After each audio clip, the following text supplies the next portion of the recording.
El siguiente segmento tiene contenido o opinión. La entrevista en A Primera Hora. Analizamos los hechos del momento junto a sus protagonistas. 6:47, gracias por la interacción de los oyentes. Trato de reojo, como estoy solo de momento aquí en la radio, trato de reojo de leer los mensajes, varios de los que nos llegan. Gracias por los comentarios, algunos suscriben las palabras de quien les habla, otros discrepan con las palabras y está bien, es parte del ejercicio democrático de la libertad de expresión, tema en el cual nosotros sí creemos, porque en este espacio no somos de los que consideran a la libertad de expresión de modo selectivo, o sea, depende de quién lo dice. Aquí procuramos respetar la libertad de expresión de todos.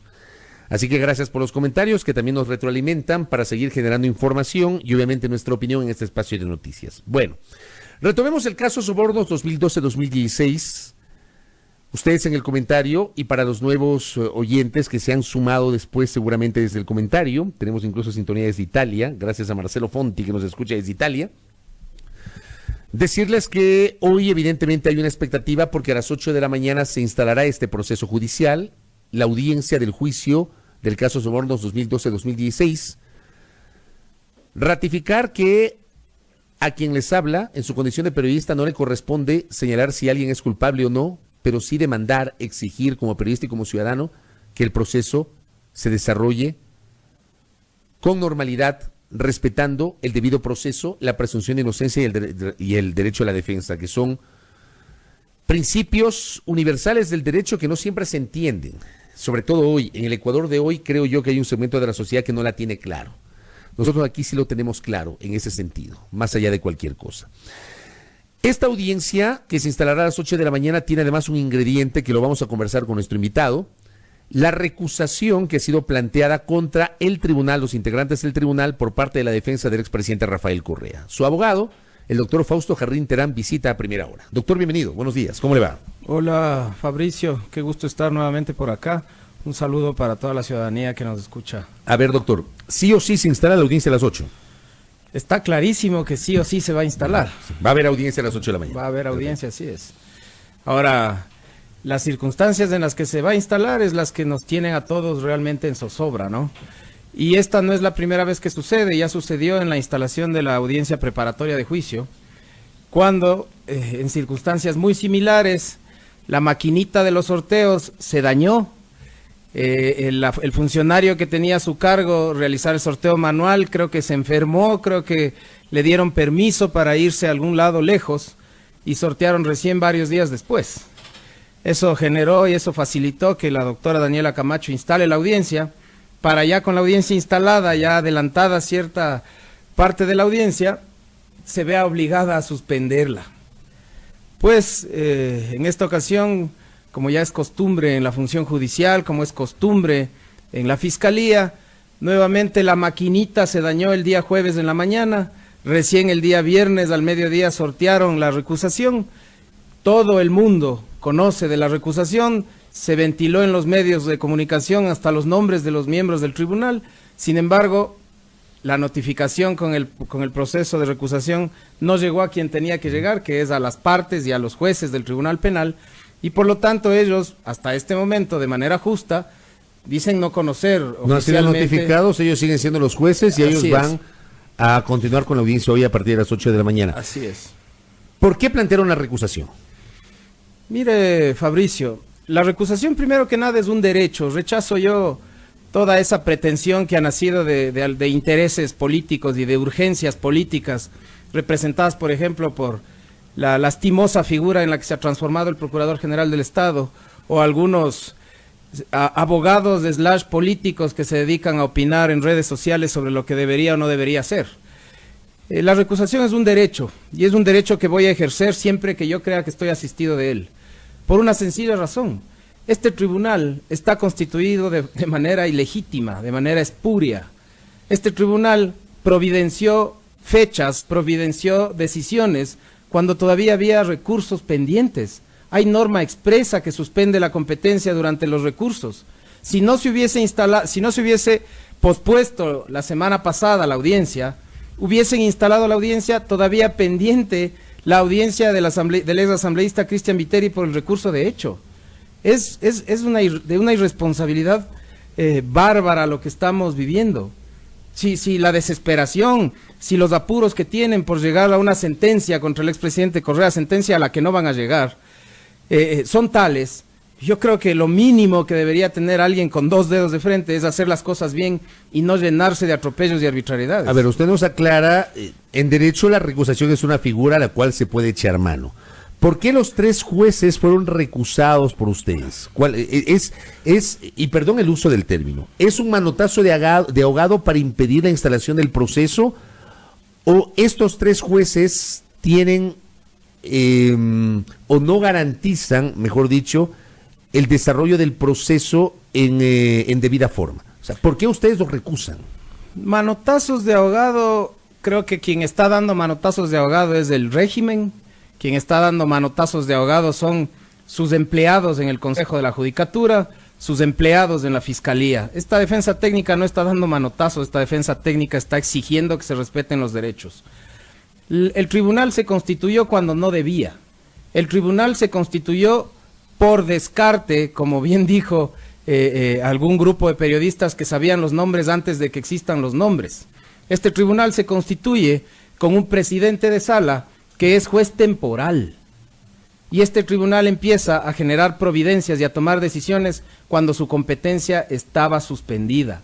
Actuar contra norma expresa creo que me da suficiente razón como para considerar que hay un inusitado interés de parte de este tribunal, un interés que pone en duda su imparcialidad, y por eso he ejercido mi derecho a la recusación, porque más allá de lo que decida el tribunal de la recusación, ya quedará plasmado mi alegación en contra de la instalación de este tribunal, alegaciones que después, cuando todo esto sea llevado a las esferas donde corresponde, será analizada la forma en que se ha atentado contra la objetividad y la imparcialidad en estos procesos. Es un problema el hecho de que el presidente del tribunal sea un juez temporal. Ese es un problema. Por supuesto que es un ¿Por qué problema. es un problema? No fue electo por concurso, que es la norma constitucional. Pero es el caso de la mayoría de jueces que hoy están actuando en la Corte Nacional de Sin Justicia. embargo, ¿no? en el tribunal específico, Marco Rodríguez e Iván Saquicela son jueces que llegaron por concurso, como establece la norma, y más allá de mis alegaciones a la inconstitucionalidad de la evaluación a la que fueron sometidos los jueces de la Corte, esos 2 jueces pasaron la evaluación. El señor juez... cualquiera de estos 2 jueces que sí pasaron la evaluación y son jueces titulares que ganaron un concurso, Ajá. ¿pudo haber sido el titular del tribunal, el ponente o no? Sí, de hecho, bueno, son parte del tribunal, pero no, aquí, el ponente es un temporal. el ¿no es cierto? ponente, el doctor Iván León, no solo que es temporal, está en el cargo en base a una resolución del Consejo de la Judicatura, resolución que el Consejo de la Judicatura se vio abocado a tomar cuando 21 de los tantos jueces fueron cesados por efecto de esta evaluación. Es decir, el órgano administrativo, vía resolución, decide poner los jueces que la Constitución dice que tienen que llegar por concurso. A ver, en el tribunal hay 3 jueces, uno nos dice es temporal, que además es el presidente del tribunal y el ponente, y los otros 2 que acompañan el tribunal, esos son jueces titulares. Así es. ¿El doctor Marco Rodríguez o el doctor Iván Saquicela sí podían ser designados como cualquiera de los 2 presidentes del tribunal o no? Efectivamente, más allá de si es o no es presidente del tribunal, el tribunal no debería estar conformado por ni uno solo juez temporal. Tienen que ser los 3 titulares. Los 3 deberían ser jueces titulares. Y hay 3 titulares, o sea, el número sí alcanza dentro de los jueces titulares que hay en la Corte para integrar ese tribunal. Y le hago esta pregunta porque viene la otra discusión. Entendemos, por ejemplo, que hay otros jueces que ya conocieron en alguna parte el proceso y que ya no podrían integrar el tribunal.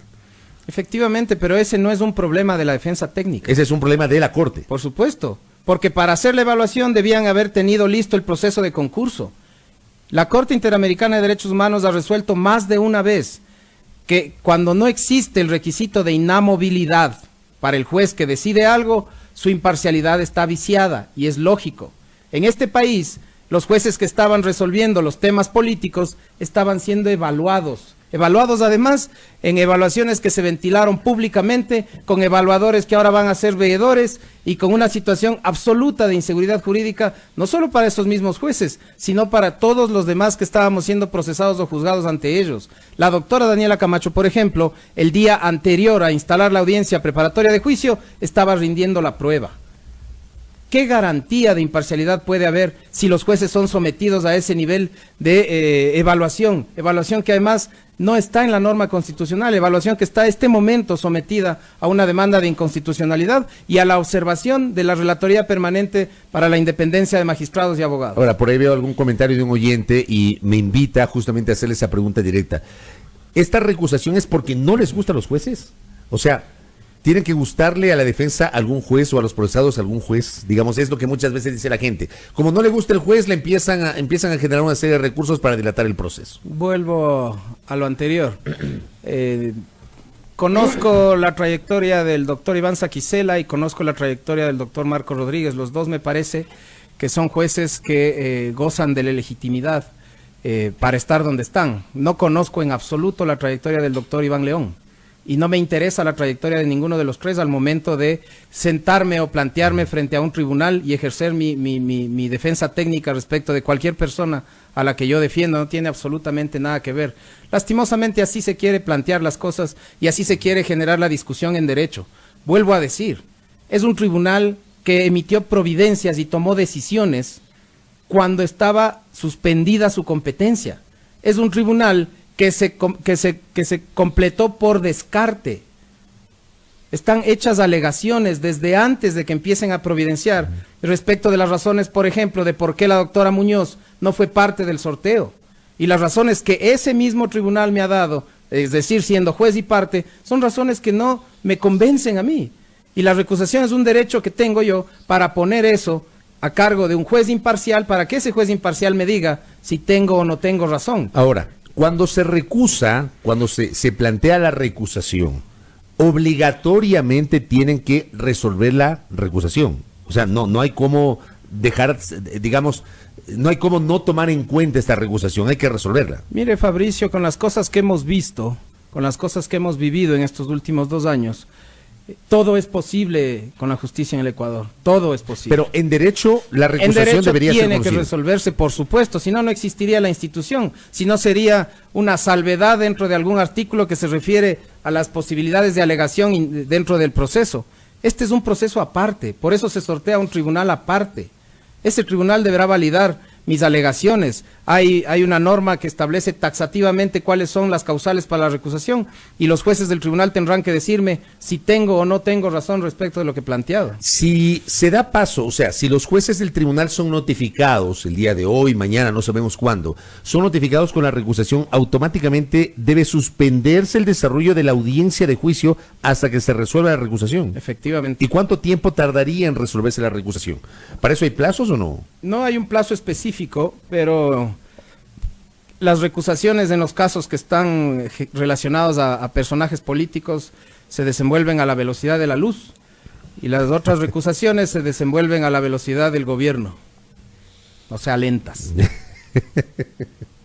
Ok, me queda claro entonces, la recusación debe ser resuelta. Vamos a la siguiente parte. Digamos que se suspende la audiencia, viene la recusación, inadmite la recusación y procede el proceso. ¿Qué expectativas tiene Fausto Jardín Terán, abogado del expresidente Rafael Correa, sobre el desarrollo de este caso? La Fiscalía ha insistido justamente en su teoría del caso, insistiendo en que hubo un delito. ¿Cuál es su postura respecto de este tema? Para empezar, yo esperaría que los jueces del tribunal se inauguren aplicando el control convencional a las actividades que la Fiscalía está realizando en relación a este proceso. Utilizar las redes sociales, utilizar las agendas de medios por parte de la Fiscal General del Estado atenta contra las garantías de los procesados, atenta contra el juicio justo, atenta contra la presunción de inocencia y el derecho de defensa. Hay un sinnúmero de sentencias internacionales que han sancionado a los estados cuando, por ejemplo, fiscales se refieren a la culpabilidad de ciudadanos en procesos que aún no han sido sentenciados. Y esta ha sido la tónica y la dinámica de toda la actuación de Fiscalía. Vengo requiriendo que se aplique el control convencional de esas actividades, sin embargo, la doctora Camacho jamás quiso hacerlo. Espero que este tribunal se inaugure haciendo eso. Tanto es así, permíteme, Fabricio, que la Corte Nacional tuvo que sacar un comunicado de prensa hace pocos días en reacción al comunicado de la Fiscalía, en donde ponía en entredicho la idoneidad de los jueces al momento de resolver cosas. ¿Hasta cuándo la justicia va a ventilarse en comunicados de prensa, en Twitter o en Facebook, en vez de ventilarse en los tribunales y no en agendas de medios que atentan contra la inocencia de las personas? La Fiscalía insiste en que presentará a partir de hoy las pruebas anunciadas en etapa preparatoria de juicio, con las que, según la Fiscalía, demostrará la existencia de una estructura integrada por funcionarios públicos y empresarios del más alto nivel. Esa es la postura de la Fiscalía respecto de la instalación de la audiencia del día de hoy. Añade la Fiscalía, los involucrados habrían facilitado la entrega de recursos a través de dos modalidades: cruce de facturas y dinero en efectivo por parte de empresarios para asegurarse contratos con el Estado.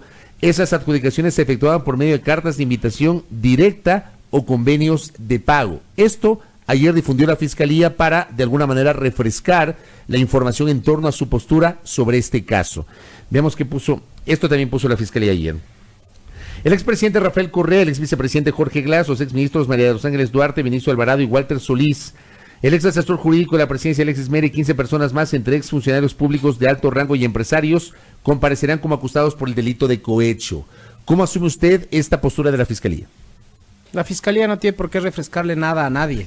Debería dedicarse... ayer lo publicaron. Yo lo vi, y cuando digo que deberían dejar de ventilar en redes sociales procesos que están abiertos, en donde ella, me refiero a la señora Fiscal General, tiene la obligación de cumplir el principio de objetividad y de ser imparcial, cosa que no ha sucedido en ningún momento en este proceso, no tiene por qué refrescarle la memoria a nadie. Está recordándole a la gente sus condicionamientos de culpabilidad, y eso es ilegal. Eso atenta contra la Convención, eso atenta contra la presunción de inocencia, que es norma constitucional. Sin embargo, la segunda cosa que yo espero de este proceso es enterarme, a ver si me entero al fin, el día de hoy, cuáles son los contratos que otorgó el expresidente Correa. A ver si me entero al fin cuáles fueron los empresarios que al expresidente Correa le generaron una retribución económica ilegal. Al fin quiero saber cuál es el monto de esa retribución económica ilegal, dónde se manejó esa retribución económica ilegal, cuál fue la contraprestación y cuál fue el nexo causal entre ese contrato y esa supuesta dádiva económica ilegal que él recibió. Hasta ahora no sé cuál es. La Fiscalía vino a presentarse con un listado de contratos emitidos por el CERCOP. La Fiscalía no ha ido a las audiencias en este proceso con los informes de auditoría de la Contraloría General del Estado. La Fiscalía no ha venido a establecer como elemento de convicción un informe de la UAFE. ¿Y las facturas que han sido presentadas por la Fiscalía no sirven? Las facturas que han sido presentadas por la Fiscalía determinan la relación comercial entre ciertas empresas y ciertos proveedores de servicios. ¿Y el gobierno? ¿Y ministros de Estado? Ningún empresario ha establecido con qué ministro de Estado llegó a acuerdo por qué contrato. Eso no existe. No hay una sola versión que diga eso. ¿Usted descarta que una empresa que haya aportado para la campaña política luego se haya beneficiado de un contrato con el Estado? Porque esto es lo que se presume, que hubo una estructura para garantizar que las empresas aporten de manera irregular a las campañas políticas y una vez ya en el poder de Alianza País, el gobierno les otorgue contratos. Eso no es lo que dice la Fiscalía, eso es lo que dice a veces en sus comunicados o es lo que trata de comunicarle a la ciudadanía para que la ciudadanía se genere un prejuicio. ¿Eso no está en el proceso? Eso no es cohecho. Lo que le acabo de decir no está en el proceso. Lo que acabas de decirme no es cohecho. El cohecho es el acto a través del cual un funcionario público hace o deja de hacer algo que es su obligación a cambio de una dádiva económica ilegal. Lo que llamamos coima popularmente. A cambio de una coima. Yo necesito saber, para que exista cohecho, cuál es el contrato, cuánto fue la coima, cómo le dio, dónde le dio y dónde está esa plata. Nada de eso está en el proceso. Nada de eso, absolutamente nada. Te vuelvo a decir, no existe un informe de la UAFE, no existe un reporte ejecutivo del SRI como elementos de convicción. Por lo tanto, tenemos un vacío sobre dónde están los montos, cuáles fueron los montos, y cuando se ha referido el asunto a los contratos están en una lista del CERCOP. No están analizados por el ente que corresponde, que es Contraloría, y no están analizados ni siquiera por los espacios de fiscalización interna de los ministerios. No existe eso. Hay un listado. No están ni siquiera los contratos en el proceso. Correcto. Se va de aquí a la corte, ¿no? Sí. Ya se va a la corte. Bueno, gracias al doctor Fausto Jarrín. Vamos a estar expectantes y vamos a seguir de cerca el desarrollo de estos hechos. Y le digo a Fausto Jarrín, como le dije a los oyentes y a los televidentes hace minutos, ojalá que se falle en derecho. Sea cual sea la decisión, que se falle en derecho. A mí no me corresponde decir si alguien es culpable o inocente, pero sí, como ciudadano y como periodista, sí demando que se falle en derecho. Y ojalá que así ocurra. Es lo mismo que yo pido, Fabricio. Ojalá que se ocurra. Gracias, doctor. Muchas gracias, igual. Un placer. Fausto Jarrín Terán, abogado del expresidente Rafael Correa. Hoy a las 8 de la mañana, sí o sí, se instalará la audiencia de juicio del caso Sobornos 2012-2016. 7:07 en la primera hora.